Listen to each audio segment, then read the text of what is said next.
In today's video, I'm going to teach you how to easily add custom code in WordPress. If you're looking to personalize your WordPress site with some unique CSS code, you've come to the right place. This process is straightforward and I'll guide you through it step by step, making it simple even if you're not particularly tech savvy.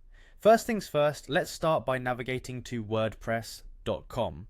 In your web browser, enter wordpress.com into the address bar and hit enter. Once you're on the home page, the next step is to log in. You'll find the login option at the top right corner. Give that a click. If you're already signed up, you can click on Continue with Google, which you'll see as an option on the login page.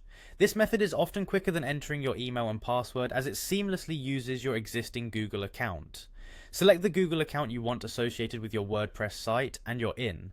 Once you're logged in, direct your attention to the left-hand side of the dashboard.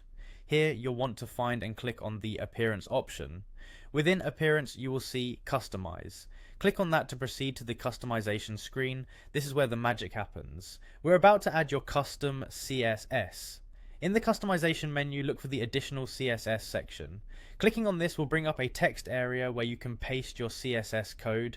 This is incredibly useful if you want to enhance the visual styling of your website beyond the theme's capabilities. However, it's important to remember that this feature is only available if your site is on the WordPress business plan. If you're not on the business plan yet, consider upgrading if you need this functionality. Once you've got your code ready, paste it into the text area provided. There's no need to worry if you're not a CSS expert, you can always test and tweak your code until it looks just right.